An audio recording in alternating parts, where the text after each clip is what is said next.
ഭൂമാധികരണം. ഭൂമാ സംപ്രസാദാദധി ഉപദേശാത്. ഇതൊരു സൂത്രം. രണ്ടാമത്തെ സൂത്രം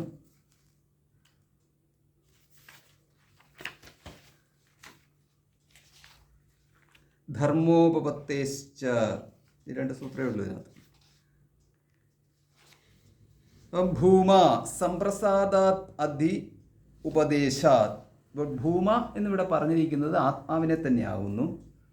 പ്രാണനിൻ്റെ ഉപരിയായിട്ട് എന്ന് എടുത്തു പറഞ്ഞിട്ടുള്ളതിനാൽ അപ്പോൾ ഈ ഭൂമ അധികരണത്തിൽ നമുക്ക് ഈ ഭൂമ എന്ന് പറയുന്ന ഈ ഭാഗത്ത് നമുക്ക് കുറച്ചേറെ കാര്യങ്ങൾ ഛാന്തോഗ്യോപനിഷത്ത് ആണ് ഇവിടെ നമ്മൾ അറിയേണ്ടത്. അപ്പോൾ ഇവിടെ ഈ ഛാന്തോഗ്യോപനിഷത്തിനകത്ത് 7-ാം അധ്യായം 1-ാം ഖണ്ഡം മുതൽ അവസാനം വരെയുള്ള 7-ാം അധ്യായം പൂർണ്ണമായിട്ടും ഈ വിഷയമാണ് ചർച്ച ചെയ്തിരിക്കുന്നത്. അപ്പോൾ ഇവിടെ നാരദ മഹർഷി സനത് കുമാരനെ സമീപിച്ചിട്ട്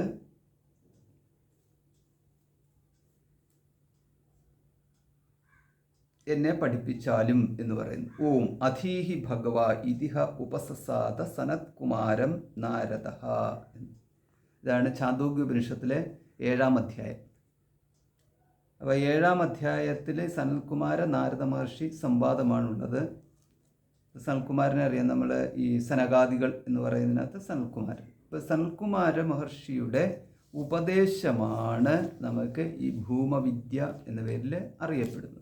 അപ്പോൾ ഈ അധ്യായം 7-ാം അധ്യായം മുഴുവനും നോക്കേണ്ട കാര്യമുണ്ടോ? എല്ലാവരുടെയും ഈ ഛാന്തോഗ്യോപനിഷത്തിൻ്റെ ടെക്സ്റ്റ് ഉണ്ടെന്ന് തോന്നുന്നു. നമുക്കതുകൊണ്ട് ഈ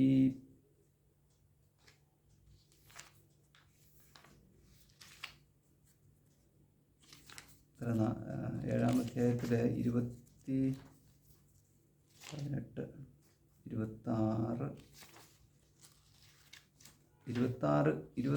ഖണ്ഡങ്ങളുണ്ട്. അപ്പോൾ ഓരോ ഖണ്ഡങ്ങളിലും 1-2 ശ്ലോകങ്ങളൊക്കെ ഉണ്ടാവും, മന്ത്രങ്ങളൊക്കെ ഉണ്ടാവും. അപ്പോൾ നമുക്ക് ഇതിൻ്റെ ഒരു സംക്ഷിപ്ത രൂപം എന്ന് പറയുന്നത് കാണാം. ഇപ്രകാരം നാരദ മഹർഷി എന്നെ ഉപദേശിച്ചാലും എന്ന് സനത്കുമാര മഹർഷിയോട് പറഞ്ഞതിൻ്റെ തുടർച്ചയായിട്ട് സനത്കുമാര മഹർഷി ചോദിക്കുകയാണ്, അങ്ങേക്ക് എന്തെല്ലാം അറിയാം? നാരദ മഹർഷി പറയുകയാണ്, എനിക്ക് 4 വേദങ്ങൾ അറിയാം, പിന്നെ വ്യാകരണം, കൽപ്പം, ഗണിതം, അധിദൈവിക ശാസ്ത്രം, നിധിശാസ്ത്രം, തർക്കശാസ്ത്രം, നീതിശാസ്ത്രം, നിരുക്തം, ശിക്ഷ, ജ്യോതിഷം, സർപ്പവിദ്യ, ഗാരുഡം, ദേവജനവിദ്യ, നൃത്തഗീതവാദ്യം, ഇങ്ങനെ തുടങ്ങിയിട്ടുള്ള സകലതും എനിക്കറിയാം. അതേപോലെ എനിക്ക് മന്ത്രങ്ങളും അറിയാം. പക്ഷേ ഞാൻ ആത്മജ്ഞാനിയല്ല. അതുകൊണ്ട് ആത്മജ്ഞാന സംബന്ധമായിട്ടുള്ള കാര്യങ്ങൾ അങ്ങെനിക്ക് ഉപദേശിച്ചാലും എന്തുകൊണ്ടെന്നാൽ മാ ഭഗവൻ ശോകസ്യ പാരം താരയിതു ഇതി. എന്നെ ശോകത്തിനെ കടത്തിവിട്ടാലും ശോകമില്ലാതാക്കിയാലും എന്ന്. ശോകമുണ്ട്, ഇതെല്ലാം പഠിച്ചിട്ടും ഇതെല്ലാം നേടിയിട്ടും എനിക്ക് ശോകത്തെ അതിക്രമിക്കുവാൻ, ദുഃഖത്തെ അതിക്രമിക്കുവാൻ സാധിച്ചില്ല.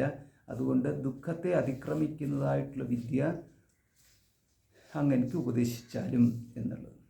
അപ്പോൾ അതിന് മഹർഷി ഉപദേശം കൊടുക്കുകയാണ്. നാമവാ ഋഗ്വേദോ യജുർവേദ. അങ്ങ് പഠിച്ചതെല്ലാം നാമമാകുന്നു. തം ഹോവാച്ച. നാരദ മഹർഷിയോട് സനൽകുമാര മഹർഷി പറയുകയാണ്, യദ്വൈ കിഞ്ച ഏതത് അധ്യഗീഷ്ഠ നാമ ഏവ ഏതത്. അങ്ങ് എന്തെല്ലാം പഠിച്ചുവോ, അത് ഋഗ്വേദം തുടങ്ങി എന്തെല്ലാം അങ്ങ് പഠിച്ചുവോ അവയെല്ലാം നാമം മാത്രമാകുന്നു എന്ന്. അത് ശബ്ദം മാത്രമാകുന്നു. നാമവാ ഋഗ്വേദോ യജുർവേദ സാമവേദ അഥർവണ ചതുർത്ഥ ഇതിഹാസ പുരാണോ പഞ്ചമോ വേദാനാം വേദ. ഇങ്ങനെ പറഞ്ഞിട്ട് ഈ അങ്ങ് എന്തെല്ലാം പഠിച്ചു? ഋഗ്വേദം, യജുർവേദം, സാമവേദം, അഥർവവേദം, ഇതിഹാസ പുരാണം, ഗണിതം, അതിശൈവശാസ്ത്രം, നിധിശാസ്ത്രം, തർക്കശാസ്ത്രം, നീതിശാസ്ത്രം, നിരുക്തം, സർപ്പവിദ്യ, ഗാരുഡം, ഭൂതതന്ത്രം, ധനുർവേദം, ജ്യോതിഷം, നൃത്തഗീതവാദ്യം ഇവയെല്ലാം നാമം മാത്രമാകുന്നു. ഇത് ബ്രഹ്മബുദ്ധിയ അങ്ങേക്ക് ഉപാസിക്കാം. ഇപ്പോൾ ഉപാസനയ്ക്ക് വേണ്ടിയിട്ട് ഇവയെല്ലാം തന്നെ ഉപയോഗിക്കാം. ഈ പറഞ്ഞതെല്ലാം ഉപാസനാരൂപമായിട്ട് ബ്രഹ്മവിദ്യയ്ക്ക് വേണ്ടിയിട്ടുള്ള ഉപാസനയായിട്ട് സ്വീകരിക്കാം. പക്ഷേ അതൊന്നും ആത്മജ്ഞാനം അല്ല എന്ന്. അതായത് ദുഃഖത്തെ അതിക്രമിക്കുന്നതായിട്ട് ഇവയൊന്നും മാറത്തില്ല. ഇതാണ് ഇതിൻ്റെ ആശയം. അപ്പോൾ ഇപ്രകാരം പറഞ്ഞു കഴിഞ്ഞപ്പോൾ നാരദ മഹർഷി പറഞ്ഞു,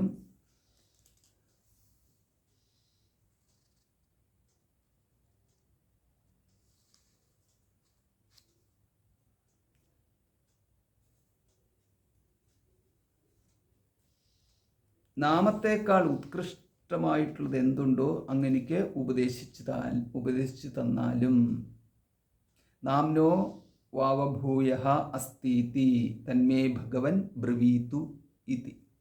നാമത്തേക്കാൾ ഉത്കൃഷ്ടമായിട്ടുള്ള ഒന്നുണ്ട് എന്ന് നാരദ മഹർഷിയോട് സനത്കുമാര മഹർഷി പറഞ്ഞപ്പോൾ അങ്ങ് അതെനിക്ക് ഉപദേശിച്ചു തന്നാലും എന്ന് പറഞ്ഞു. അപ്പോൾ ഇതാണ് ഇതിൻ്റെ സന്ദർഭം. അപ്പോൾ ഇതിനോട് ചേർന്നിട്ട് ഇനിയിപ്പോൾ വാക്ക്, ഈ നാമത്തിനേക്കാൾ ഉപരിയാണ് വാക്കിനേക്കാൾ ഉപരിയാണ് മനസ്സ്. ഇപ്രകാരം ഓരോരോ മന്ത്രങ്ങളിലൂടെ ഇതിനെക്കുറിച്ചെല്ലാം പറഞ്ഞുണ്ട്. അവസാനം ഈ പ്രാണനെയും അതിക്രമിച്ചുകൊണ്ട് ആത്മാ എന്ന് പറയുന്നതാണ് ഭൂമ എന്ന് പറയും. ആ ഭൂമാവാണ് ഇവിടുത്തെ പ്രതിപാദ്യ വിഷയം. അപ്പം അതുകൊണ്ട് ഭൂമ ഇവിടെ ആത്മാവാകുന്നു എന്ന്. സംപ്രസാദാത്, ഇവിടെ സംപ്രസാദം എന്ന് പറഞ്ഞിരിക്കുന്നത് പ്രാണനെ കുറിച്ചാണ്. അതുകൊണ്ട് പ്രാണനെ സംപ്രസാദാത് അധി എന്ന് പറഞ്ഞാൽ പ്രാണനും ഉപരിയായിട്ട് ഇത് ഉപദേശാത്, ഇപ്രകാരമുള്ള ഉപദേശത്താൽ. അപ്പോൾ ഈ ഭൂമ ആത്മാവാണെന്ന് സമർത്ഥിക്കാൻ വേണ്ടിയിട്ട് പ്രാണനല്ല ഇവിടെ ഭൂമശബ്ദത്താൽ പരാമർശിച്ചിരിക്കുന്നത് ആത്മാ തന്നെയാണ് എന്ന്.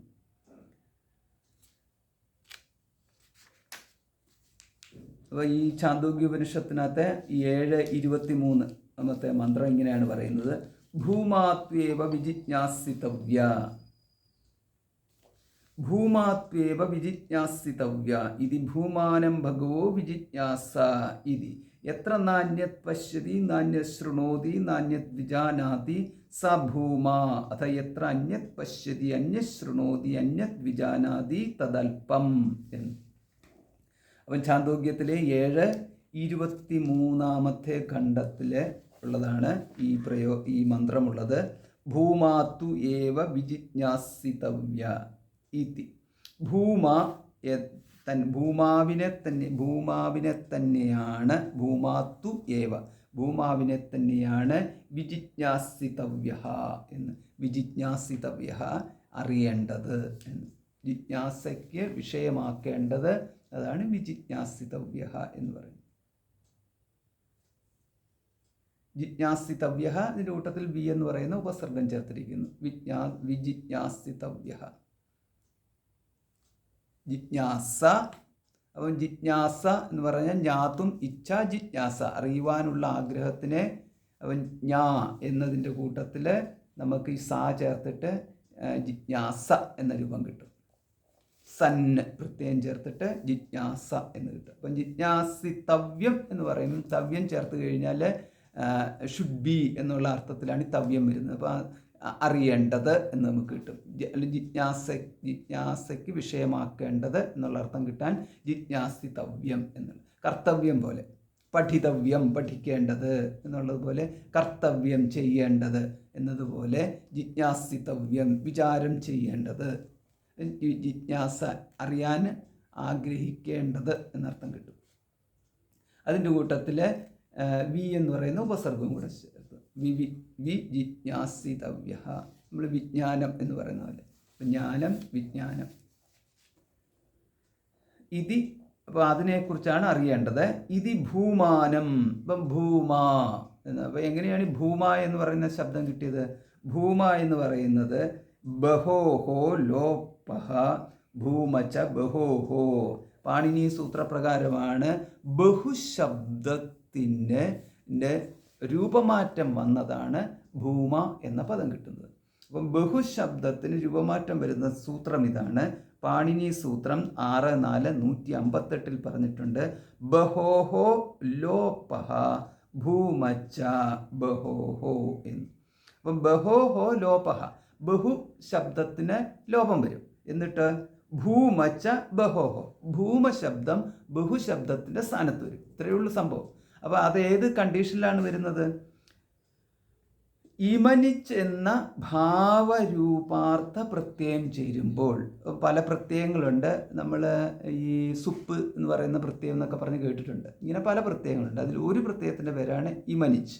ആ ഇമനിച്ച് എന്ന് പറയുന്ന പ്രത്യയം ചേരുമ്പോൾ ഭൂമ എന്ന് പറയുന്ന വാക്കായിട്ട് ബഹു എന്ന് പറയുന്ന വാക്ക് മാറും. ഇത്രയേ ഉള്ളൂ സംഭവം.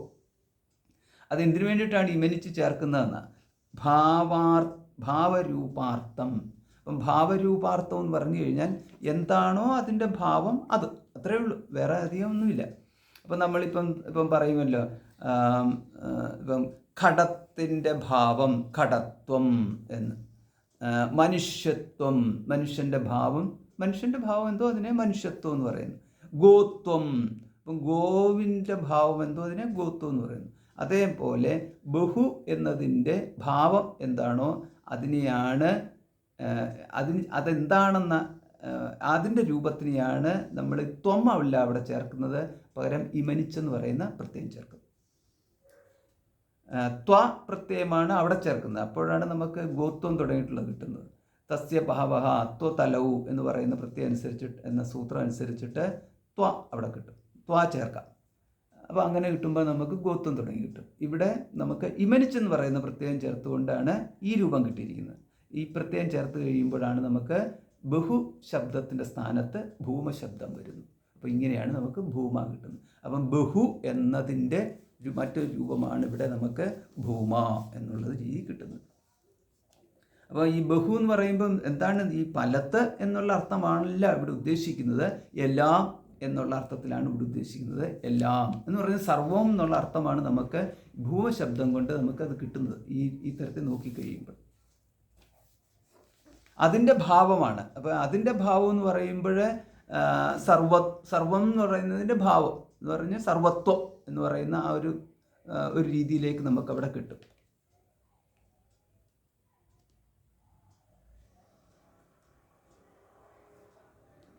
അപ്പം ബഹു, ഇപ്പം ഇപ്രകാരം നമുക്ക് ഭൂമ എന്നുള്ള രൂപം കിട്ടും. ഇതാണ് നമുക്ക് ഭൂമൻ എന്നുള്ള ശബ്ദമായിട്ടാണ് നമുക്ക് കിട്ടുന്നത്. ഇന്നകാരാന്തമായിട്ട് അവസാനിക്കും. അപ്പോൾ അങ്ങനെ വരുമ്പം ഭൂമൻ എന്ന് കിട്ടും. അപ്പം ഭൂമ്ന എന്നൊക്കെയുള്ള രീതിയിൽ നമ്മൾ പലയിടത്തും പദങ്ങൾ കാണുകയും ചെയ്യും. ഇതും ഭൂമിയുമായിട്ട് ബന്ധമൊന്നുമില്ല, അത് വേറെയാണ്. ഭൂമി വേറെ, ഭൂമൻ വേറെ. ഭൂമൻ.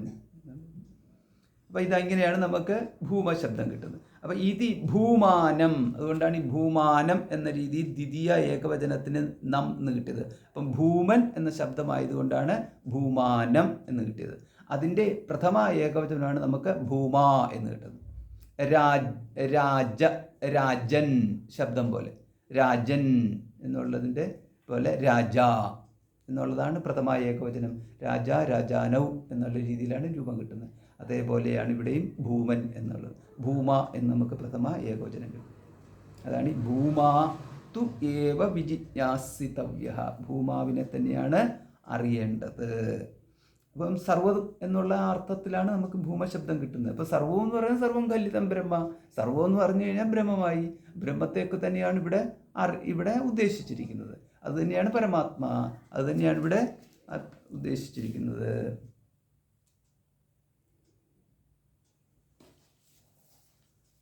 അപ്പം ഭൂമാത്വേവ വിജിജ്ഞാസിതവ്യ ഇത് ഭൂമാനം ഭഗവോ വിജിജ്ഞാസ ഇതി. ജിജ്ഞാസയ്ക്ക് അർഹമാകുന്നത് അതാണ് വിജിജ്ഞാസ. വിജിജ്ഞാസിതവ്യ എന്ന് നമ്മൾ മുമ്പ് പറഞ്ഞല്ലോ, അത് തന്നെയാണിത്. ഇതി എത്ര ഇനിയിപ്പോൾ അതെന്താ അത്?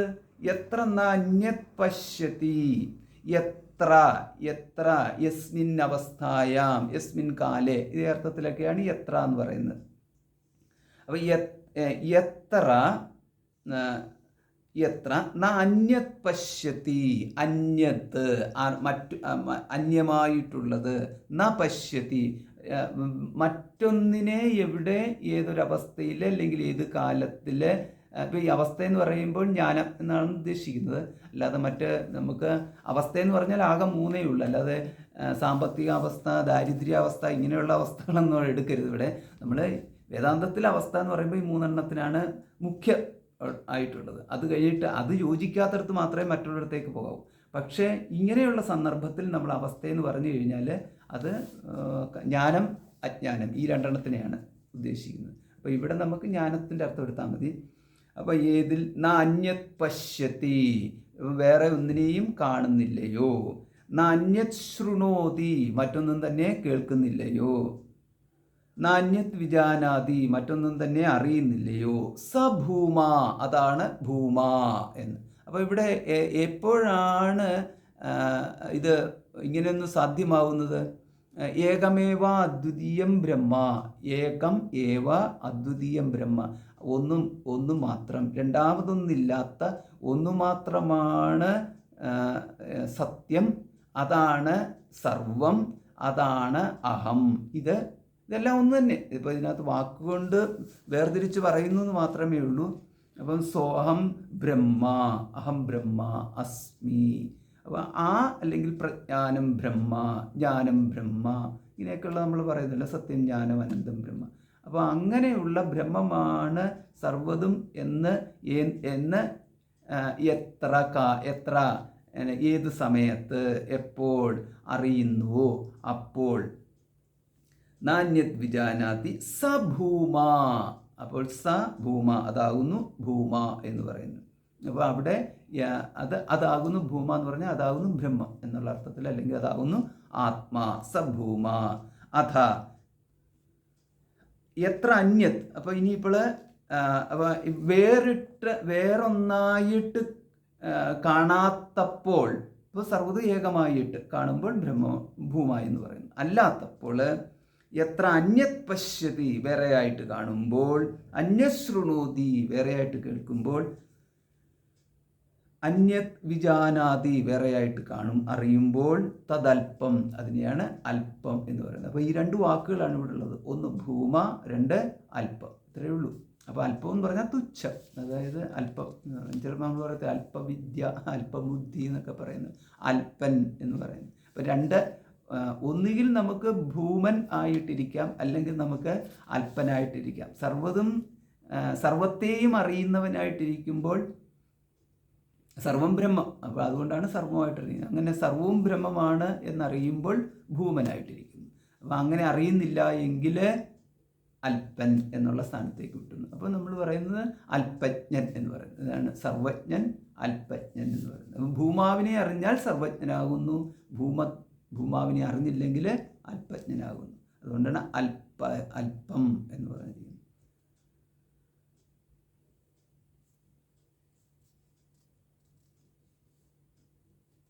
അപ്പോൾ ഇവിടെയാണ് സംശയം വരുന്നത്. ആ സംശയം ഇതാണ്. ഭൂമ എന്ന് പറയുമ്പോൾ ഈ ഛാന്തോഗ്യോപനിഷത്തിൻ്റെ ഈ പ്രകരണത്തിൽ പ്രാണനിൽ വരെ എത്തി നിൽക്കുന്നിടത്ത് വെച്ചിട്ടാണല്ലോ പിന്നെ ഈ ഭൂമ ശബ്ദത്തെക്കുറിച്ച് പറഞ്ഞിരിക്കുന്നത്. അതുകൊണ്ട് പ്രാണനെ തന്നെയാണ് ഭൂമാവായിട്ട് എടുക്കേണ്ടത്. പ്രാണനുപരിയായിട്ട് വേറൊന്നുമില്ല, അങ്ങനെ എടുക്കുന്നതല്ലേ നല്ലത് എന്ന്. പ്രാണൻ പോയാലെല്ലാം പോയി, അങ്ങനെയാണല്ലോ നമ്മൾ പോയത്. പ്രാണേ നഷ്ടേ സർവം നഷ്ടം, നഷ്ടവും ഭവതി എന്ന് പറയുന്ന തരത്തിൽ എല്ലാം നഷ്ടമാകുന്നു. പ്രാണൻ പോയി കഴിഞ്ഞാൽ പിന്നെന്ത്, ഒരർത്ഥവുമില്ല എന്നുള്ളത്. അതുകൊണ്ട് പ്രാണനിൽ വെച്ചിട്ട് നമുക്ക് ഈ കുട്ടിക്കലാശം നടത്താം എന്നുള്ളതാണ് ഇവിടുത്തെ പൂർവപക്ഷം ചോദിക്കുന്നത്. അപ്പോൾ അതിന് മറുപടി പറയുകയാണ്,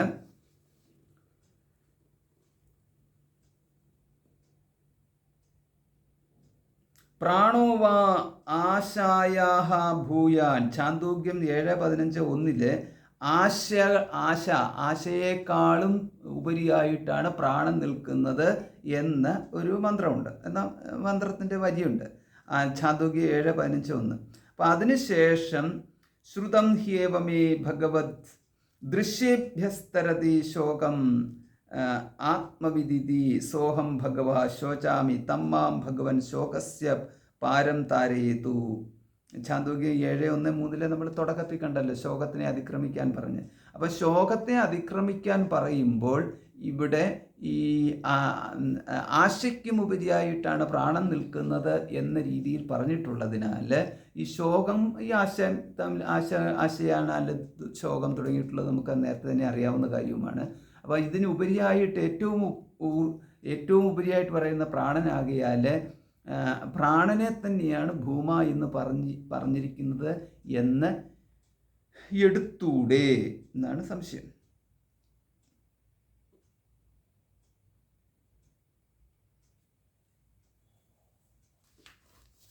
അപ്പോൾ ഇതിൻ്റെ ഈ സംശയത്തിൻ്റെ കാരണം പറയുന്നുണ്ട്.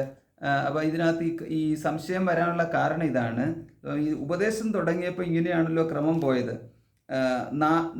അപ്പം ഈ പറഞ്ഞിരിക്കുന്ന ഋഗ്വേദാദികളെല്ലാം നാമം എന്ന് പറഞ്ഞു, നാമത്തിനുപരിയായിട്ട് വാക്ക് എന്ന് പറഞ്ഞു. ഇപ്പം വാക്കെന്ന് ഇവിടെ ഉദ്ദേശിക്കുന്ന വാഗീന്ദ്രിയത്തിനെയാണ് ഉദ്ദേശിക്കുന്നത്. അപ്പം വാക്ക് പറഞ്ഞു. വാഗ്വേവ നാംന വാക് ഏവ വാഗ്വാവയാണ് കേട്ടോ. വാഗ്വാവ നാംനോ ഭൂയസി, വാക് വാവ നാംനഹ ഭൂയസി, നാമത്തെക്കാളും. ഇപ്പം നാമൻ ശബ്ദം ഇവിടെ, ഇപ്പം നാമൻ ശബ്ദമായതുകൊണ്ടാണ് നാമ എന്നുള്ള രീതി കിട്ടി, നപുംസമാണ്. വാഗ്വേവ നാംനഹ ഭൂയസി, ഭൂമൻ ശബ്ദം പുല്ലിംഗമാണ്, അതുകൊണ്ട് ഭൂമ എന്ന് കിട്ടും. നാമൻ ശബ്ദം നപുംസമായതുകൊണ്ട് നമുക്ക് നാമ എന്ന് കിട്ടും. നാംനഹ ഭൂയസി, നാമത്തെക്കാളും ഉപരിയായിട്ട് നിൽക്കുന്നത് വാക്കാകുന്നു. അപ്പം ഇവിടെ ഉദ്ദേശിക്കുന്ന ഇന്ദ്രിയത്തെയാണ് ഉദ്ദേശിക്കുന്നത്. ഇന്ദ്രിയേഭ്യ പരാഹ്യർത്ഥാഹ എന്നുള്ള രീതിയിൽ ഇന്ദ്രിയേഭ്യ പരാഹ്യർത്ഥാഹ, അർത്ഥങ്ങളെക്കാളും പരമാണ് ഇന്ദ്രിയങ്ങൾ. അപ്പോൾ അതനുസരിച്ചിട്ടാണ് ഇവിടെ ഈ നാമങ്ങളെക്കാളും ഉപരിയാണ് വാക്ക്. അസ്തി ഭഗവോ വാചഹ ഭൂയ ഇതി, ഭഗവാനെ വാക്കിനേക്കാളും വലുതായിട്ട് എന്തെങ്കിലും ഉണ്ടോ? വാചഹ ഭൂയഹ, അപ്പം ഭൂയഹ എന്ന് പറഞ്ഞാൽ ഉത്കൃഷ്ടമായിട്ടുള്ളത്. വാചഹ ഭൂയഹ, വാക്കിനേക്കാളും ഉത്കൃഷ്ടമായിട്ടുള്ളത്, ഉപരിയായിട്ടുള്ളത് എന്തെങ്കിലും ഉണ്ടോ ഭഗവാനെ എന്ന് നാരദ മഹർഷി സനത്കുമാര മഹർഷിയോട് ചോദിക്കുന്നു. മനോവാവ വാചഹ ഭൂയഹ, നമുക്കറിയാവുന്ന അതേ പാറ്റേൺ തന്നെയാണ് ഇവിടെയും പോയിരിക്കുന്നത്. വാക്കാണ് മനസ്സാണ് വാക്കിലും ഉപരിയായിട്ട് നിൽക്കുന്നത് എന്ന്. ഇങ്ങനെ പോയിട്ട് ഇതിനും ഉപരിയായിട്ട് എന്തെങ്കിലും ഉണ്ടോ എന്ന് പറയുന്നു. അപ്പം പ്രാണോ വാ ആശയാ ഭൂയാൻ എന്ന്, പ്രാണൻ ആശയേക്കാളും വലുത് എന്നാണ് ഈ ചോദ്യോത്തരം അവസാനിക്കുന്നിടം. പ്രാണനാണ് ആശയേക്കാളും വലുത് എന്നിവിടെ പറഞ്ഞ് അവസാനിപ്പിച്ചു. ഇങ്ങനെ പറഞ്ഞ് അവസാനിപ്പിച്ചു കഴിയുമ്പോൾ അതിനുശേഷം പറയുകയാണ്, യേഷതു വാ അതിവദതി യഹ സത്യേന അതിവദതി എന്ന്. അപ്പോൾ ഏതെങ്കിലും ഒരുവൻ സത്യമാണ് പറയുന്നതെങ്കിൽ അവന് അതിവാദനം ചെയ്യുന്നവൻ എന്ന് പറയുന്നു. അപ്പോൾ നമ്മൾ പറയത്തില്ല അതിവാദി, മിതവാദി എന്ന് പറയുന്നത് പോലെയാണ് ഇവിടുത്തെ അതിവാദി, കടന്നു പറയുന്നവൻ എന്ന് പറയുന്നത്. അപ്പം സത്യം ഏതൊരുവൻ പറയുന്നുവോ അവൻ അതിവാദിയാകുന്നു എന്ന്, അധികം പറയുന്നവനാകുന്നു എന്ന്. അപ്പോൾ ഇവിടെ ബ്രഹ്മത്തെക്കുറിച്ച് ഒരുവൻ പറയുന്നു, സത്യത്തെക്കുറിച്ച് പറയുന്നു പറയും, ബ്രഹ്മത്തെക്കുറിച്ചാണ് പറയുന്നത്. അപ്പോൾ ഇവിടെ സത്യത്തെക്കുറിച്ച് യാതൊരുവൻ പറയുന്നു അവൻ അതിവാദിയാകുന്നു എന്ന്. അപ്പോൾ അതിവാദിയാകുന്നു എന്ന് പറയുമ്പോൾ നമ്മൾ വാചാലനാകുന്നു എന്ന്, മുഖം കരോതി വാചാലം എന്ന് പറയുമ്പോൾ ബഹളം വെക്കുന്നു എന്നുള്ള അർത്ഥത്തിലല്ല ഇവിടെ വാചാലം എന്നുള്ളത് നമ്മൾ എടുക്കേണ്ടത്. അപ്പോൾ ഇവിടെയും നമുക്ക് ഇതേമാതിരി തന്നെ എടുക്കണം. അതായത് ഈ അതിവാദി എന്ന് പറഞ്ഞു കഴിഞ്ഞാൽ ഒരുപാട് പറയുന്നവൻ എന്നുള്ള അർത്ഥമല്ല, സത്യം പറയുന്നവൻ എന്നുള്ളതാണ് അത്. അപ്പം സത്യം എല്ലാത്തിനേക്കാളും അതിക്രമിച്ച് നിൽക്കുന്നു, അതുകൊണ്ട് അതിക്രമിച്ച് നിൽക്കുന്നതിനെക്കുറിച്ച് പറയുന്നവൻ അതിവാദി എന്ന്. യേഷതു വാ അതിവദതി യ സത്യേന അതിവദതി എന്ന്. അപ്പം നമ്മൾ ഈ പിള്ളേരെയൊക്കെ നമ്മൾ എന്തെങ്കിലും കൂടുതൽ പറയുമ്പോൾ ഉടനെ അധിക പ്രസംഗം പറയുക എന്നൊക്കെ പറയുമല്ലോ. അധിക പ്രസംഗം പറയുക എന്നുള്ളതിൻ്റെ തുടക്കം ഇവിടെയാണ് കിടക്കുന്നത്, അതിവദതി എന്ന് പറയുന്നത്. അതായത് സത്യം പറയും, പിള്ളേർ എപ്പോഴും സത്യമല്ലേ പറയത്തുള്ളൂ. സത്യം പറയുമ്പോഴാണ് ഈ അതിവാദി എന്ന് പറയുന്നത്. തമാശയാണ് കേട്ടോ, സീരിയസ് ആയിട്ട് എടുക്കണ്ട. അപ്പോൾ അതുകൊണ്ട് ഇവിടെ നമുക്ക് അതിവാദിയാകാം, അതാണ് നല്ലത് എന്ന് പറഞ്ഞാൽ അധിക പ്രസംഗിയാവാം, അതാണ് നല്ലത്. അങ്ങനെ പ്രാണനെ വിടാതെ പ്രാണദർശിയെ അതിവാദിയായിട്ട് നിശ്ചയിച്ചിരിക്കുന്ന ശ്രുതി ഇവിടെ പ്രാണനെ തന്നെയാണ് ഭൂമാവെന്ന ശബ്ദം കൊണ്ടെന്ന് അറിയിക്കുന്നു എന്ന് നമുക്ക് തോന്നാം. അപ്പോൾ ഇവിടെ ശരിക്കും പറഞ്ഞിരിക്കുന്ന പ്രാണനെ അതിക്രമിച്ച് നിൽക്കുന്ന ആത്മാവിനെ അറിയുന്നവൻ, അതാണ് സത്യം എന്നറിയുന്നവൻ എന്നുള്ള രീതിയാണ് എന്നതിലാണ് നമ്മൾ എടുക്കേണ്ടത്. അല്ലാതെ പ്രാണനെ അറിയുന്നവൻ അതിവാദി, സത്യത്തെ അറിയുന്നു അതുകൊണ്ട് അവൻ സത്യവാദിയാണ് എന്നെടുക്കരുത്. സത്യവാദിയെ തന്നെയാണ് അതിവാദി എന്ന് പറയുന്നത്. അപ്പോൾ അങ്ങനെ എടുക്കരുത്. പകരം അതിവാദി എന്ന് ഉദ്ദേശിച്ചിരിക്കുന്നത് സത്യത്തെ അറിയുന്നവൻ, സത്യം ബ്രഹ്മമാണ്.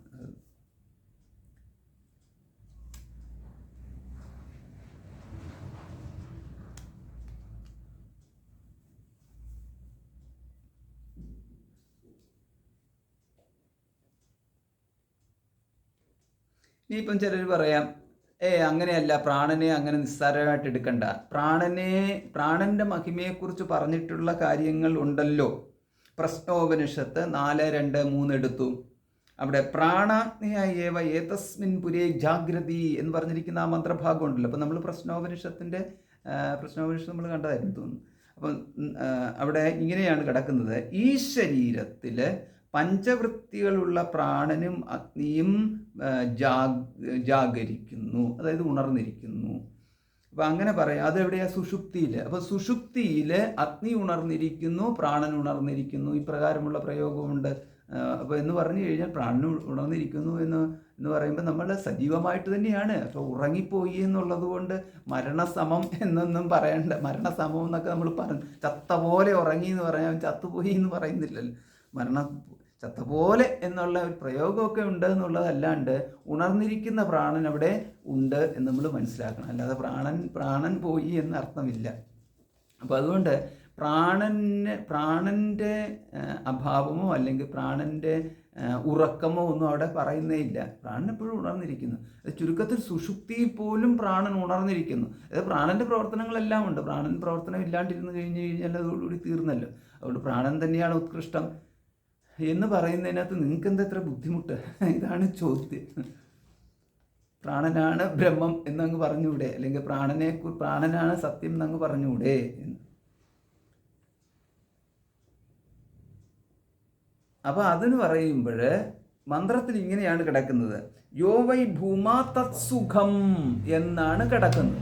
അപ്പം യോ വൈ ഭൂമാ തത്സുഖം, ഭൂമ എന്ന് പറയുന്നത് എന്താണോ അത് സുഖമാകുന്നു എന്ന് ചാന്തോക്യോപനിഷത്തിൻ്റെ മന്ത്രത്തിലുണ്ട്. പക്ഷേ പ്രാണൻ സുഖമാണ് എന്ന് നമുക്ക് പറയുക സാധ്യമല്ല. കാരണം പ്രാണഭേദങ്ങളോട് കൂടിയതും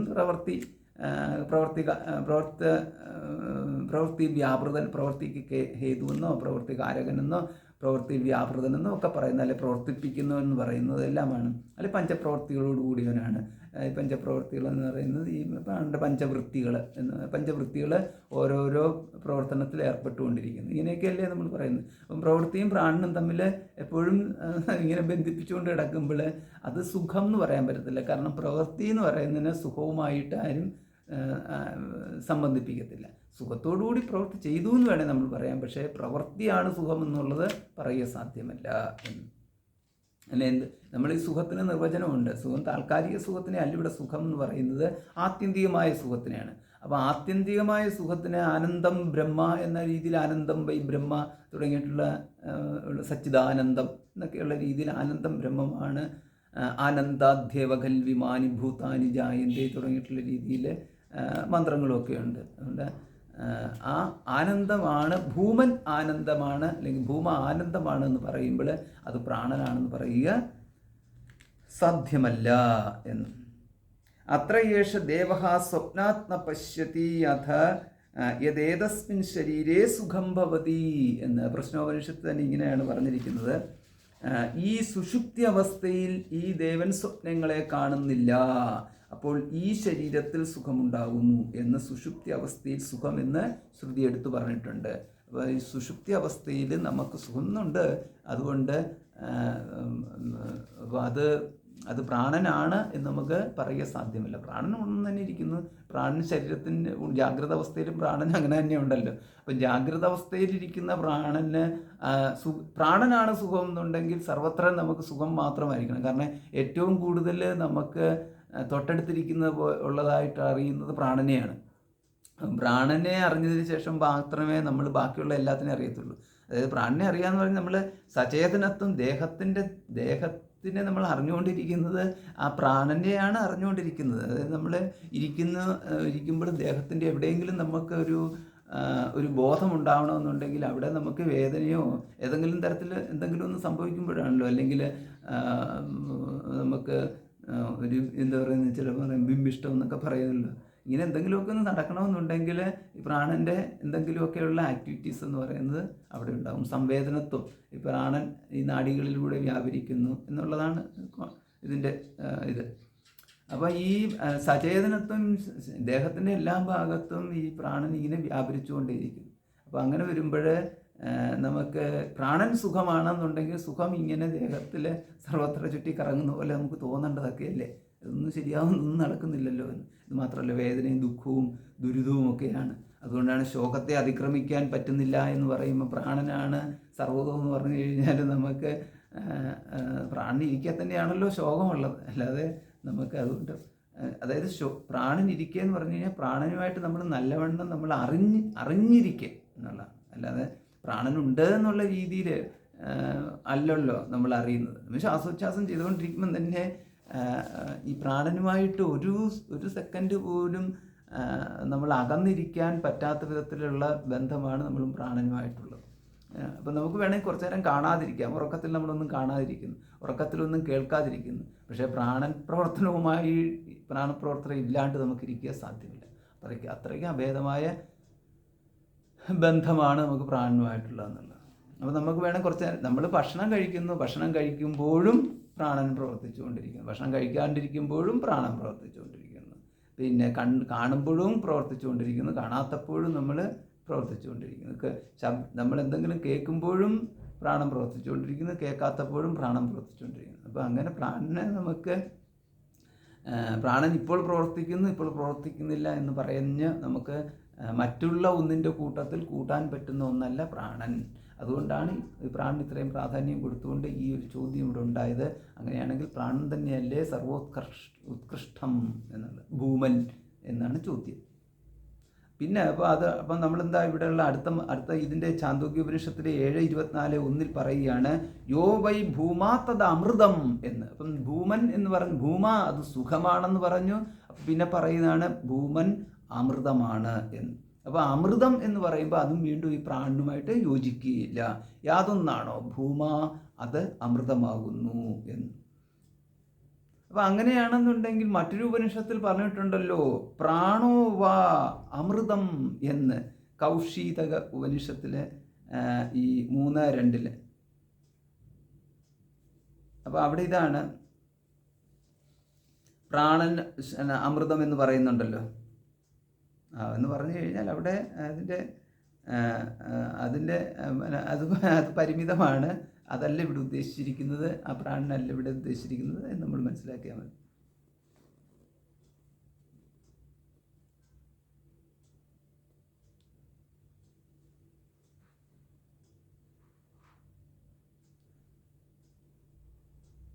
അപ്പോൾ ഇതിന് ഈ ഛാന്തോക്യോപനിഷത്തിൽ ഇങ്ങനൊരു മന്ത്രമുണ്ടല്ലോ, പ്രാണോഹ പിത, പ്രാണോ മാത, പ്രാണോ ഭ്രാത, പ്രാണസ്വസ, പ്രാണ ആചാര്യ, പ്രാണോ ബ്രാഹ്മണ. അപ്പോൾ ഇതിനെക്കുറിച്ച് നിങ്ങൾ എന്ത് പറയുന്നു? ഇങ്ങനെയാണ് അടുത്ത ചോദ്യം വരുന്നത്. അപ്പോൾ ഇതനുസരിച്ചിട്ട് ഈ പ്രാണനെ തന്നെ ആത്മാവായി പറയുന്നതാണ് ശ്രുതിയുടെ വിവക്ഷയെന്ന് ഞങ്ങൾ പറയുന്നു എന്ന് പൂർവക്ഷി പറയുകയാണ്.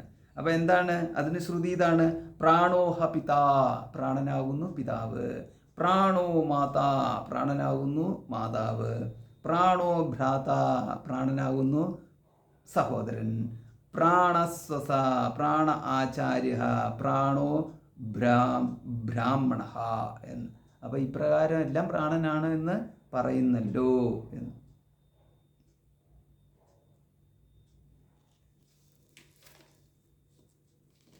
അപ്പോൾ അവിടെ എന്താണെന്നാ, യഥാവാ അരാനാഭൗ സമർപ്പിത ഏവം അസ്മിൻ പ്രാണേ സർവം സമർപ്പിതം എന്ന് ഛാന്തോക്യം 7:15 1 അത് നിങ്ങൾ എന്താ കാണാഞ്ഞത് എന്നാണ് തിരിച്ച് മറുപടിയായിട്ട് പറയുന്നത്. അപ്പോൾ എന്താണ് അവിടെ പറഞ്ഞിരിക്കുന്നത്? യഥാവാ അരാനാഭു എന്നുള്ള പ്രയോഗത്തിൽ ഇവിടെ ഈ അരാഹ, ആരങ്ങൾ എന്നുള്ളത്. അപ്പം നമ്മുടെ ഈ ഇതുണ്ടല്ലോ ചക്രത്തിൻ്റെ ആരക്കാലുകൾ എന്ന് പറയുന്നത്, അത് നാഭിയിൽ, ചക്രത്തിൻ്റെ ഈ നാഭിയിലെ കേന്ദ്രത്തിൽ എപ്രകാരമാണോ ഈ ആരക്കാലുകൾ ബന്ധിച്ചിരിക്കുന്നത് അപ്രകാരം ഇപ്പം സമർപ്പിതാഹ ഏവ, സമർപ്പിക്കപ്പെട്ടിരിക്കുന്നത്, ഏവം അപ്രകാരം അസ്മിൻ പ്രാണേ സർവം സമർപ്പിതം, ഈ പ്രാണൻ എല്ലാം സമർപ്പിക്കപ്പെട്ടിരിക്കുന്നു. അപ്പോൾ ഇതുകൊണ്ട് അതിൻ്റെ കൂട്ടത്തിലാണ് ഈ ഇത് പറഞ്ഞിരിക്കുന്നത്. അതായത് ഇതെല്ലാം 7-ാം അധ്യായത്തിൽ തന്നെയാണ് കിടക്കുന്നതും. അതുകൊണ്ട് നിങ്ങൾ അധ്യായം മാറിപ്പോയി എന്നൊന്നും പറയേണ്ടതില്ല. അതുകൊണ്ട് നമുക്ക് പ്രാണൻ ഭൂമാവാണ് എന്നങ്ങ് ഉറപ്പിക്കാം എന്നാണ് ഇവിടെ പൂർവക്ഷി അങ്ങോട്ട് ദൃഢമായിട്ട് നിങ്ങളതിനെ കണ്ടില്ല ഇല്ല എന്നൊന്നും പറയേണ്ടെന്ന്. അപ്പോഴാണ് പറയുന്നത് സംപ്രസാദാത് അധി എന്ന്. ഇപ്പം സൂത്രം എന്താ പറഞ്ഞിരിക്കുന്നത്? സൂത്രം പറഞ്ഞല്ലോ ഭൂമാ അല്ലേ? സൂത്രം എന്തായിരുന്നു കിടക്കുന്നത്? ഭൂമാ സംപ്രസാദാത് അധി ഉപദേശാത് എന്ന്. അപ്പം ഭൂമാ സംപ്രസാദാത് അധി എന്ന് ഉപദേശിച്ചിരിക്കുന്നതിനാൽ. അപ്പോൾ എന്തിനാണ് ഈ സംപ്രസാദാത് അധി എന്ന് പറഞ്ഞാൽ എന്താണ് കൊണ്ട് ഉദ്ദേശിച്ചിരിക്കുന്നത്? സംപ്രസാദാത് എന്നവിടെ ഉദ്ദേശിക്കുന്ന പ്രാണനെയാണ്. അപ്പം ഈ സംപ്രസാദാത് എന്നുള്ളത് പ്രാണൻ എങ്ങനെയാണ് കിട്ടിയെന്നുള്ളത് ഇങ്ങനെയാണ് അതിൻ്റെ കിട്ടിയത്. സംപ്രസാദ ശബ്ദം സുഷുപ്തി സ്ഥാനവാചകമാകുന്നു.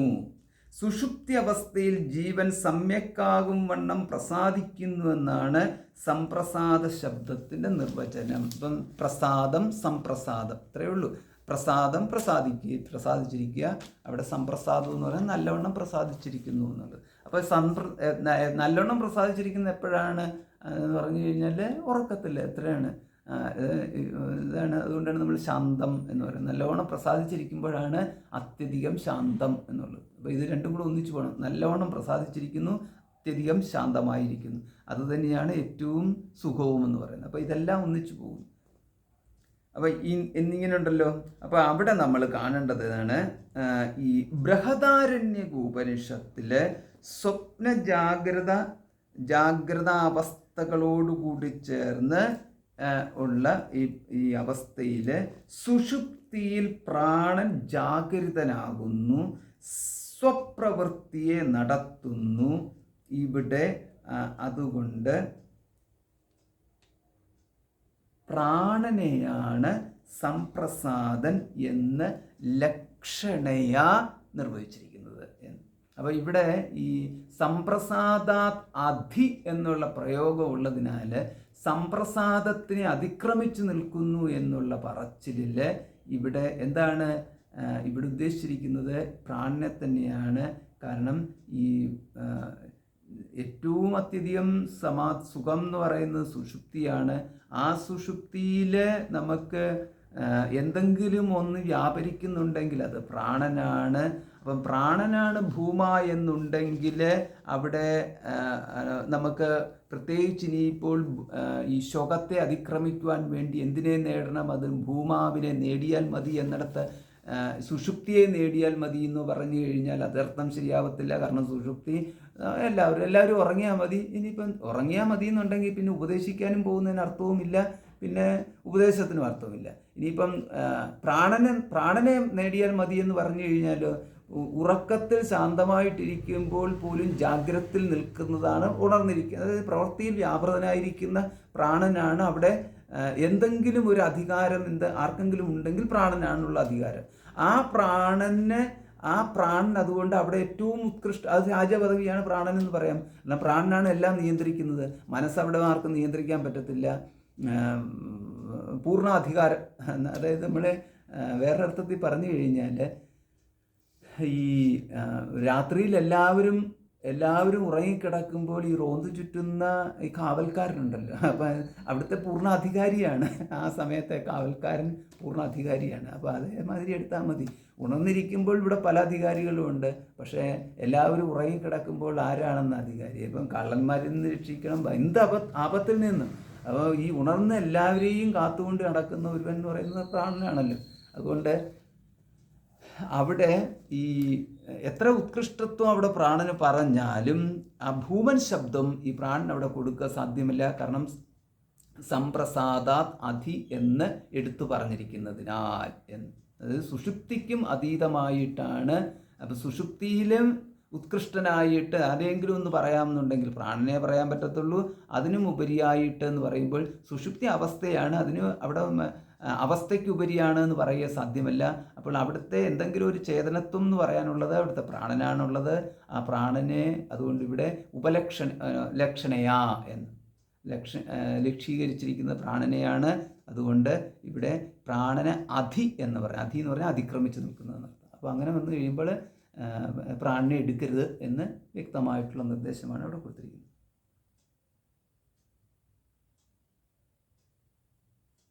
അപ്പം അങ്ങനെയല്ല, അത് ശരിയല്ലല്ലോ. പ്രാണനാണ് ഉത്കൃഷ്ടം നേരിട്ട് പറഞ്ഞാൽ എന്താണ്? അങ്ങനെ പറഞ്ഞു കഴിഞ്ഞാൽ ഇവിടെ പ്രാണനെക്കുറിച്ച് ഇവിടെ പ്രാണൻ എന്ന് പറഞ്ഞു കഴിഞ്ഞാൽ ഓൾറെഡി എല്ലാം നമുക്കറിയാവുന്ന ഒരു പ്രാണനുണ്ട്. അപ്പം പ്രാണൻ ഭൂമാ കൊണ്ട് ഉദ്ദേശിക്കുന്നത് പ്രാണനാണെന്നുണ്ടെങ്കിൽ പ്രാണനേക്കാളും ഉപരിയാണ് പ്രാണൻ എന്ന് പറയുന്നത് പോലെയായിപ്പോവും. അപ്പോൾ പറയുമ്പോൾ അതിനകത്ത് പിന്നെ അർത്ഥമൊന്നും ഇല്ലാണ്ടായിപ്പോവും. ഉപദേശത്തിന് തന്നെ അർത്ഥമില്ലാണ്ടായിപ്പോവും. പിന്നെ പ്രാണപ്രാപ്തി എന്ന് പറഞ്ഞു കഴിഞ്ഞാൽ നല്ലോണം എക്സസൈസ് ചെയ്താൽ മതി എന്ന് പറയുന്നതിന് സമമായിട്ട് മാറും. അപ്പം പ്രാണബലം എന്ന് പറയുന്നത് ദേഹബലം, പ്രാണബലം, ഇന്ദ്രിയബലം എന്നൊക്കെ പറയുന്ന ഓരോ ബലങ്ങളുണ്ടല്ലോ. ദേഹബലം, ഇന്ദ്രിയബലം, മനോബലം, പ്രാണബലം, ഇങ്ങനെ എത്ര ബലങ്ങളൊക്കെ പറഞ്ഞു കഴിഞ്ഞാലും ഇത് നമുക്ക് ബലം കൂട്ടാം, ബലം കുറയ്ക്കാം. അപ്പം ഇങ്ങനെ വന്നു കഴിഞ്ഞാൽ പ്രാണനും ഇതേമാതിരി സർവോത്കൃഷ്ടം എന്ന് പറയുന്നതിന് പിന്നെ അർത്ഥമൊന്നും ഇല്ലാണ്ടായി പോകുന്നതാണ്. അതായത് നമുക്ക് യാതൊന്നിനെ നമുക്ക് വർദ്ധിപ്പിക്കാൻ സാധിക്കത്തില്ലയോ, യാതൊന്നിനെ നമുക്ക് കുറയ്ക്കാൻ സാധിക്കത്തില്ലയോ. അതായത് പ്രയത്നത്തിലൂടെ ഒന്നിലാലും നമുക്ക് ഇനിയും വർദ്ധിപ്പിക്കാൻ പറ്റത്തില്ല എങ്കിൽ അതിനെയാണ് ബൃഹത്ത് എന്ന് പറയുന്നത്, അതാണ് വലുത് എന്ന് പറയുന്നത്, അതിനെയാണ് ബഹു എന്ന് പറയുന്നത്.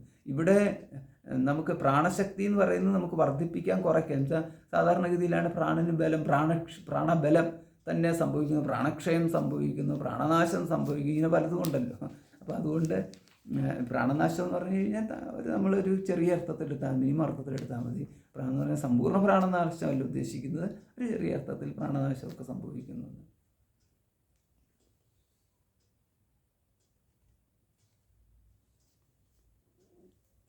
അപ്പോൾ അതുകൊണ്ട് ചുരുക്കത്തിൽ എന്താ, അതുകൊണ്ട് പ്രാണൻ ഉപലക്ഷണയ അവിടെ ഈ ഇതുണ്ടല്ലോ സംപ്രസാദം എന്ന വാക്ക് ഉപലക്ഷണ കൊണ്ട് പ്രാണനെയാണ് ഉദ്ദേശിച്ചിരിക്കുന്നത്. അതുകൊണ്ട് അധി എന്ന് പറയുമ്പോൾ ഈ പ്രാണനും ഉപരിയായിട്ട് ആണ് ഭൂമൻ എന്ന് നമ്മൾ അർത്ഥം അതുകൊണ്ട് എടുക്കണം എന്ന്. സംശയം ഉണ്ടാകാനുള്ള കാരണം ഈ പ്രയോഗം കൊണ്ടാണ്. പ്രാണോഹ പിത, ഇങ്ങനെയുള്ള പ്രാണോ മാതാ, പ്രാണോ ഭ്രാത, പ്രാണോ സ്വസ, ഇങ്ങനെയൊക്കെ എടുത്ത് പറഞ്ഞല്ലോ, സ്വസ സഹോദരി. അപ്പോൾ ഇങ്ങനെയൊക്കെ എല്ലാം എടുത്തെടുത്ത് പറഞ്ഞിട്ടുണ്ടല്ലോ. അപ്പോൾ അതുകൊണ്ട് അതേമാതിരി അസ്മിൻ പ്രാണേ സർവം സമർപ്പിതം, എല്ലാം പ്രാണനിലാണ് സമർപ്പിക്കപ്പെട്ടിരിക്കുന്നത്, ഇങ്ങനെയൊക്കെയുള്ള പറച്ചിലുണ്ടല്ലോ. അപ്പോൾ എല്ലാം പ്രാണനിൽ സമർപ്പിക്കപ്പെട്ടിരിക്കുന്നു. പക്ഷേ അതിവിടെ ഒരു ഉണങ്ങിക്കിടക്കുന്നവനിൽ വരെ എത്തുന്നിടത്താണ് ആ പ്രാണന് സ്ഥാനമുള്ളത്, അതിനുപരിയായിട്ട് ഇല്ല എന്ന് മനസ്സിലാക്കുക. അപ്പം എപ്പോഴും നമുക്ക് ഈ ജാഗ്രത, സ്വപ്നം, സുഷുപ്തി അതിനുപരിയായിട്ടെന്ന് പറഞ്ഞു കഴിഞ്ഞാൽ ശൂന്യത്വം എന്നുള്ളത് ഒരു പ്രതീതിയാണുള്ളത്. പിന്നല്ലെങ്കിൽ വേറെ എന്താ ഇപ്പം പറയാനുള്ളത്? മരണം എന്ന് പറയുന്നത് വീണ്ടും മറ്റേതെങ്കിലും ഒരു തരം ജാഗ്രത ആയിട്ട് തന്നെയാണ് പലപ്പോഴും പലരും എടുക്കുന്നത്, അല്ലെങ്കിൽ സ്വപ്ന സമാനമായിട്ട് എടുക്കുന്നു, അല്ലെങ്കിൽ സുഷുപ്തി സമാനമായിട്ട് എടുക്കുന്നു. പറയുമ്പോൾ ഈ മൂന്നെണ്ണത്തിൽ ഉപരിയായിട്ട് മറ്റൊന്നും പറയാനില്ലല്ലോ. ഒന്നുകിൽ ജാഗ്രത, അല്ലെങ്കിൽ സ്വപ്നം, സുഷുപ്തി എന്നുള്ളത്. പിന്നുള്ളതെന്ന് പറഞ്ഞു കഴിഞ്ഞാൽ ഒന്നുകിൽ പിന്നെ പറയേണ്ട ഒരു ആത്യന്തികമായിട്ടുള്ള അഭാവം എന്നുള്ള രീതിയിൽ പറയുന്നു, ഒന്നുമില്ലായ്മ എന്ന് പറയുന്നു. അപ്പോൾ ഒന്നുമില്ലായ്മയിൽ നിന്ന് എല്ലാം ഉണ്ടായി എന്ന് പറയുന്നത് ശരിയല്ല. കാരണം ഒന്നുമില്ലായ്മയിൽ നിന്ന് എന്തെങ്കിലും ഒന്നുണ്ടായാൽ അത് ഒന്നുമില്ലായ്മയിൽ നിന്ന് ഒന്നുമില്ലായ്മ ഉണ്ടാകും, അത്രയേ ഉള്ളൂ. ഒന്നുമില്ലായ്മയിൽ നിന്ന് നമുക്കൊന്നും ഉണ്ടാവത്തില്ല എന്നാണ് ചുരുക്കത്തിൽ. ഉള്ളതിൽ നിന്നേ ഉണ്ടാവത്തുള്ളൂ. അതുകൊണ്ടാണല്ലോ എല്ലാ ഉദാഹരണങ്ങളും, ഏത് ഉദാഹരണങ്ങൾ എടുത്താലും ഉള്ളതിൽ നിന്നേ ഉള്ളതുണ്ടാകുന്നുള്ളൂ, ഇല്ലാത്തതിൽ നിന്നൊന്നും ഉണ്ടാകുന്നില്ല. നമുക്ക് ഉദാഹരണം കാണിക്കാൻ പറ്റുന്ന ഒന്നല്ല ഇല്ലായ്മയിൽ നിന്നുണ്ടാകുന്നു എന്ന്. പിന്നെ എന്തിനാണ് ഇത്രയും കഷ്ടപ്പെട്ട് നമുക്ക് ഇല്ലായ്മയിൽ നിന്നാണ് എല്ലാം, ഇല്ലായ്മയായിരുന്നു ആദ്യം, അതിൽ നിന്നാണ് എല്ലാം ഉണ്ടായത് എന്ന് പറയാനൊരു ഉദാഹരണം പറയാൻ പോലും ഒന്നും തന്നെ ഇല്ലാണ്ടിരിക്കെ എന്തിനാ വെറുതെ പറയുന്നത്? അപ്പം വേണേൽ ചിലർ പറയും അങ്ങനെയല്ലല്ലോ, നമുക്ക് സ്വപ്നം ഒന്നും ഇല്ലായ്മയാണല്ലോ, അതിനകത്തൊന്നും ഉണ്ടായിരുന്നു. സ്വപ്നമൊന്നും ഇല്ലായ്മയിൽ നിന്നല്ല, സ്വപ്നത്തിൽ കണ്ടത് ഇല്ലായ്മയിൽ നിന്നല്ല കണ്ടത്, അത് മനോവൃത്തികളാണത്, മനോവൃത്തികളുടെ രൂപമാറ്റമാണ്, അല്ലാതെ മറ്റൊന്നുമല്ല. അത് ഒരുപാട് കാര്യങ്ങൾ അതിനകത്ത് വേറെ ഉണ്ട്. നമ്മൾ ജാഗ്രത അവസ്ഥായാം യത് പശ്യതി യത് ശൃണോതി തജ്ജനിത വാസനയാ എന്നൊക്കെയാണ് നമ്മൾ തത്വബോധത്തിൽ പഠിച്ചത്. അപ്പോൾ അത് ജാഗ്രതയിൽ കണ്ടത് കാര്യങ്ങളും കേട്ട കാര്യങ്ങളും ഒക്കെ അതിനകത്തുനിന്നുണ്ടായ വാസനയിൽ നിന്ന് അത് ഉണ്ടായിട്ടുള്ള ഇംപ്രഷൻ എന്ന് പറയുന്നത്, അതിനകത്തുനിന്ന് മനസ്സ് സംഭരിച്ചു വെച്ചിരിക്കുന്നത്, സ്മൃതിയിൽ സൂക്ഷിച്ചു വെച്ചിരിക്കുന്നത്, പിന്നെ അതിൻ്റേതായിട്ടുള്ള രീതിയിൽ എങ്ങനെയെന്ന് നമുക്ക് വിവരിക്കാൻ പറ്റാത്ത തരത്തിലുള്ള സംബന്ധങ്ങൾ അവിടെ ഉണ്ടാക്കും എന്നുള്ളത്. ഈ സംബന്ധം എങ്ങനെ ഉണ്ടാവും നമുക്ക് ഒരിക്കലും പറയാൻ പറ്റാത്ത തരത്തിലുള്ള സംബന്ധങ്ങൾ അത് ഉണ്ടാക്കിയിരിക്കും. അങ്ങനെ എല്ലാം കൂടെ കണ്ടു കഴിയുമ്പോഴാണ് സ്വപ്നം ഉണ്ടാകുന്നത്. അതുകൊണ്ട് സ്വപ്നം ശൂന്യത്തിൽ നിന്നുണ്ടായി എന്ന് പറയാൻ പറ്റത്തില്ല, ഉള്ളതിൽ നിന്ന് തന്നെയാണ് സ്വപ്നം ഉണ്ടായത്. പിന്നെ സുഷുപ്തിയാണെങ്കിലും ജാഗ്രത ആണെങ്കിലും എല്ലാം അങ്ങനെ തന്നെയാണ്, ഉള്ളവനാണ് ഇതെല്ലാം ഉള്ളതാണ്. അതായത് ജാഗ്രത്വാൻ എന്ന് പറയുമ്പോൾ ഒരുവനുണ്ടല്ലോ, അപ്പോൾ ഉണ്മ എന്ന് പറയുന്നത് അവിടെ ഉണ്ട്, പേഴ്സണുണ്ട്, എങ്കിൽ മാത്രമേ ബാക്കിയുള്ളതെല്ലാം സാധ്യമാകത്തുള്ളൂ. അവിടെ തന്നെ ഉണ്മ വന്നു, അതിനപ്പുറത്തേക്ക് വേറൊന്നുമില്ല. ഇല്ലായ്മയിൽ നിന്നാണ് എല്ലാം ഉണ്ടായതെന്ന് പറയുന്ന ആരെങ്കിലും ആ വാദവും കൊണ്ട് വരികയാണെങ്കിൽ അതിനിവിടെ പ്രസക്തിയൊന്നുമില്ല. അതുകൊണ്ട് അടുത്ത പ്രശ്നം എന്താ? അതുകൊണ്ട് ഇല്ലായ്മയിലേക്കാണ് എല്ലാം അവസാനിക്കുന്നത് എന്ന് സ്ഥാപിക്കാനും പറ്റത്തില്ല. അങ്ങനെയും കൂടെ ഉണ്ടല്ലോ. ഒന്നുമില്ലായ്മയിലേക്ക് പോകണമെങ്കിൽ ഒന്നുമില്ലായ്മയിൽ നിന്ന് വന്നതിന് മാത്രമേ ഒന്നുമില്ലായ്മയിലേക്ക് പോകാൻ പറ്റത്തുള്ളൂ. ഉള്ളതിൽ നിന്നാണ് എന്തെങ്കിലും ഉണ്ടായതെന്നുണ്ടെങ്കിൽ അതിന് തിരിച്ച് ഉള്ളതിലേക്ക് തന്നെ പോകാനേ പറ്റത്തുള്ളൂ, ഇല്ലായ്മയിലേക്ക് പോകാൻ പറ്റത്തില്ല. അപ്പോൾ അത് സിമ്പിളായിട്ടുള്ള ഒരു ലോജിക്ക്. അതിനെന്താ? അല്ലെങ്കിൽ അനിയമത്വം വരും. ഇല്ലായ്മയിൽ നിന്ന് ഉണ്മയുണ്ടാകുകയും ഉണ്മയിൽ നിന്ന് ഇല്ലായ്മ ഉണ്ടാകുകയും ചെയ്യുന്ന അനിയമത്വം വരും. എന്ന് പറഞ്ഞു കഴിഞ്ഞാൽ ഇവിടെ നമുക്ക് മണ്ണിൽ നിന്ന് മൺഘടം ഉണ്ടാകുന്നു, അത് ഓക്കെയാണ്. അപ്പം മണ്ണില്ലാണ്ടും മൺഘടം ഉണ്ടാകാം എന്ന് പറയുന്ന മാതിരിയായി പോകും. പിന്നെ മൺഘടം വീണ്ടും മണ്ണാകുന്നു, പിന്നെ നമുക്ക് അതല്ലെങ്കിൽ മൺഘടം മണ്ണേ ആവുന്നില്ല, ഇങ്ങനെയൊക്കെ പറയേണ്ടി വരും. അതായത് മൺകടം ശൂന്യമായി, മണ്ണിലേക്ക് പോയില്ല എന്ന്. അപ്പം കാര്യം കാരണത്തിൽ നിന്നും കാരണം കാര്യത്തിൽ നിന്നുള്ള ആ ഒരു ബന്ധം, കാര്യകാരണ നിയമങ്ങൾ മുഴുവനും തകർന്നു പോകുന്ന തരത്തിൽ വരും. അപ്പോൾ അതൊന്നും ഇവിടെ സംഭവിക്കുന്നില്ല. സൃഷ്ടിയാരംഭം മുതൽ ഇന്നേ വരെ ഈ നിയമങ്ങളൊന്നും മാറിയിട്ടില്ല. അതുകൊണ്ട് ഇനിയിപ്പോൾ നമ്മൾ ഇത് പ്രപഞ്ച രഹസ്യം ഇങ്ങനെയാണെന്ന് പറഞ്ഞുകൊണ്ട് നമ്മൾ പറഞ്ഞ് നമ്മൾ അർത്ഥരഹിതമായിട്ട് പറയാമെന്ന് മാത്രമേ ഉള്ളൂ. ഏതാണ്? ശൂന്യത്തിൽ നിന്ന് വന്നു, ഇനിയെല്ലാം തിരിച്ച് ശൂന്യത്തിലേക്കാണ് പോകുന്നത്. എല്ലാം എന്ന് പറഞ്ഞു കഴിഞ്ഞാൽ മരിച്ച ശേഷം പിന്നെ എല്ലാം ശൂന്യമാണ് എന്ന് പറഞ്ഞു കഴിഞ്ഞു. അപ്പം നമ്മൾ അവിടെ തന്നെ പറയാം, മരിച്ച ശേഷം ഇവിടെ ദേഹം ഇവിടെ അവശേഷിക്കുന്നു, പക്ഷേ വ്യക്തി ശൂന്യമാകുന്നു. അപ്പം വ്യക്തിക്ക് അസ്തിത്വം ഇപ്പോഴുണ്ടോ?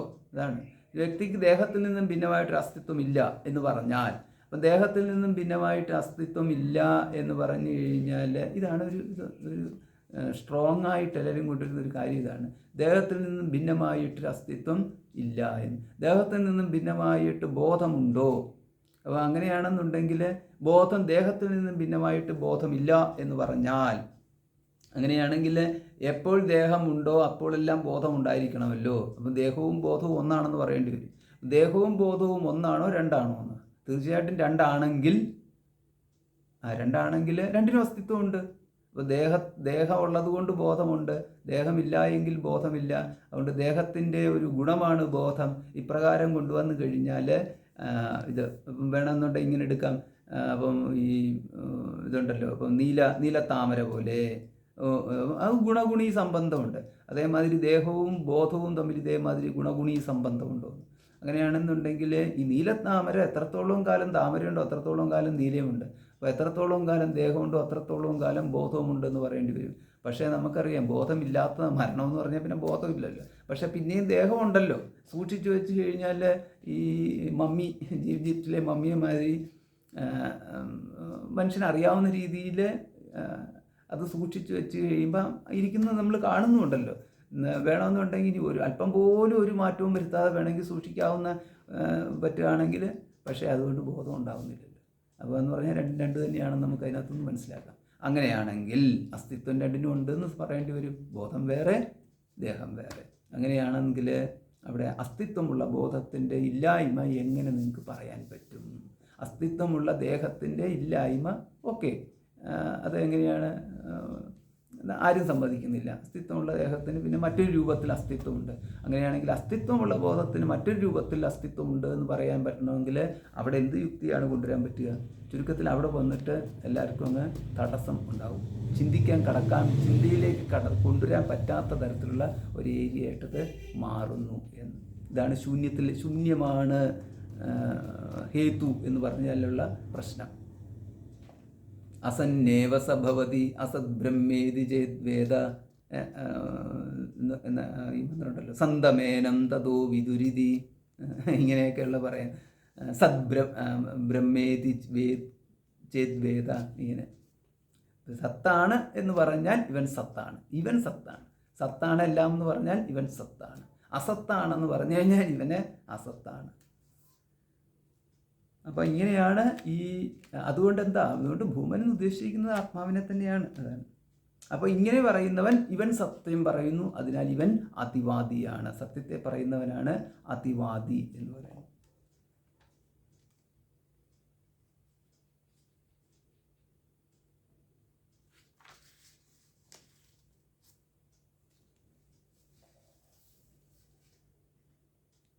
അപ്പം ഈ ഭൂമാവിനെ അറിയുമ്പോഴാണ് തം മാം ഭഗവത് ശോകസ്യ പാരം താരയതു എന്ന് പറയുന്നതിന് അർത്ഥം ഉണ്ടാവത്തുള്ളൂ. അപ്പോൾ എന്നെ ശോകത്തിനെ അതിക്രമിക്കുന്ന ജ്ഞാനത്തെ ഉപദേശിച്ചാലും എന്ന് പറയുമ്പോൾ ഭൂമാവാണ് സർവ്വതും. ആ ഭൂമാവിനെ അറിഞ്ഞാൽ ശോകത്തെ അതിക്രമിക്കാം, സർവത്തെയും അറിയുന്നവനായിട്ട് മാറുന്നു. അപ്പോൾ സർവജ്ഞത്വം പ്രാപിച്ചു കഴിഞ്ഞാൽ പിന്നെ ശോകത്തിന് പിന്നെ പ്രസക്തിയില്ല. അല്പജ്ഞം കൊണ്ടാണ് അല്പജ്ഞം, അല്പപ്രാപ്തി, അല്പശക്തി, എല്ലാം അല്പം എന്ന് പറയുന്നതിലാണ് ശോകം കിടക്കുന്നത്. സർവം എന്ന് പറയുന്നത് സർവജ്ഞത്വം, സർവശക്തിത്വം, സർവവ്യാപിത്വം, ഇതിനകത്തൊന്നും ശോകത്തിന് പ്രസക്തിയില്ല. അപ്പോൾ അങ്ങനെ വരുമ്പോൾ അല്പേ നാസുഖം എന്നുള്ളത്, പിന്നെന്താ ഭൂമി. അപ്പോൾ അങ്ങനെ വന്നു കഴിയുമ്പോൾ ഇതിന് തുടർച്ചയായിട്ട് പറയുകയാണ് ഈ ധർമ്മം. അതായത് ഭൂമാ എന്ന് പറയുന്നതിനകത്ത് എന്തൊക്കെയാണ് പറഞ്ഞത്? അതിനകത്ത് യത് ഭൂമ തത് അമൃതം, യത് ഭൂമ തത് സുഖം, ഇങ്ങനെയൊക്കെ പറഞ്ഞല്ലോ. അപ്പം ഭൂമാവ് ആണ് സുഖമെന്നും ഭൂമാവാണ് അമൃതം എന്നൊക്കെ പറഞ്ഞല്ലോ. യോ വൈ ഭൂമാ തത് അമൃതം, ഇങ്ങനെ പറഞ്ഞല്ലോ. അതേമാതിരി എന്തായിരുന്നു സുഖം എന്നുള്ള രീതിയിൽ എവിടെ ഒരിടത്ത് പറയേണ്ടത്. അപ്പോൾ അത് ധർമ്മോപപത്തേശ്ച, അപ്പം ഭൂമാവിൽ പറഞ്ഞിരിക്കുന്ന ധർമ്മങ്ങൾ പരമാത്മാവിൽ തന്നെ ചേരുന്നതാണ്. അതായത് സുഖമെന്ന് പറയുന്നതും പരമാത്മാവിലേ ചേരത്തുള്ളൂ, പിന്നെ അതേമാതിരി അമൃതം എന്ന് പറയുന്നതും പരമാത്മാവിലേ ചേരത്തുള്ളൂ. ഈ മാതിരി ഭൂമ ശബ്ദത്തിനോട് ചേർത്തിട്ട് എന്തെല്ലാം പറഞ്ഞിരിക്കുന്നുവോ അതെല്ലാം പരമാത്മാവിൽ ചേർത്ത് പറയുന്നതാണ്. അതുകൊണ്ടാണ് ധർമ്മ ഉപപത്തേശ്ച. ഇത് ഈ ധർമ്മം ഇവിടെ ഉദ്ദേശിച്ചിരിക്കുന്നത് ധർമ്മം എന്ന് പറഞ്ഞു കഴിഞ്ഞാൽ ഭൂമ ശബ്ദത്തിന് യത് ഭൂമ തത്ത് അമൃതം എന്നുള്ള പറഞ്ഞല്ലോ. അപ്പോൾ അമൃതം എന്നവിടെ പറഞ്ഞിരിക്കുന്നതാണ് ഇവിടുത്തെ ധർമ്മത്തിന് സമമായിട്ട് പറഞ്ഞിരിക്കുന്നത്. യത് ഭൂമ തത് സുഖം എന്നുള്ള രീതിയിലുള്ള പറച്ചിലുണ്ടല്ലോ. അപ്പോൾ ആ സുഖമാണ് ഇവിടെ ധർമ്മം എന്ന് പറയുന്നത്. അപ്പോൾ ആ ധർമ്മം എന്ന് പറഞ്ഞാൽ ആ അർത്ഥമേ ഉള്ളൂ. ഇതിന് ഈ ഭൂമ എന്താണെന്ന് സ്ഥാപിക്കാൻ വേണ്ടിയിട്ട് പറഞ്ഞിരിക്കുന്ന ശബ്ദങ്ങൾ, അതാണ് ഇവിടുത്തെ ധർമ്മം എന്ന് ഉദ്ദേശിക്കുന്നത്. ഇപ്പോൾ സുഖമാണ് അമൃതം എന്നാണ്, അത് ആത്മാവിനോട് മാത്രമേ ചേരത്തുള്ളൂ എന്ന്. അപ്പോൾ അത് നമുക്ക് എവിടെ നിന്ന് മനസ്സിലാക്കാൻ കഴിയും? അത് ബൃഹദാരണ്യം 4:5-15 മന്ത്രമുണ്ട്. യത്ര തു അസ്യ സർവം ആത്മൈവാഭൂ തത്കേന കം പശ്യേത്. അതായത് എപ്പോഴാണോ യാതൊരുവൻ സർവ്വതും ആത്മാവായിട്ട് കാണുന്നത്, സർവം ആത്മയേവ അഭൂത്, സർവം ആത്മാവായിട്ട് കാണുന്നു. അപ്പോൾ ആത്മാ എന്ന് പറഞ്ഞു കഴിഞ്ഞാൽ അന്യമല്ല, അഹമാണ്. അപ്പം ആത്മാവായിട്ട് കാണുന്നത്, അഹമായിട്ട് കാണുന്നത്, അഹമേവ എന്നായിട്ട് കാണുന്നത്, അല്ലെങ്കിൽ സ്വയം പരമാത്മാവെന്നറിയുന്നു. എന്നിട്ട് പരമാത്മാവ് തന്നെയാണ് എല്ലാം എന്നറിയുന്നു. ഇതിനൊന്നും ഇതില്ല കേട്ടോ, കാലം വ്യത്യാസമൊന്നുമില്ല.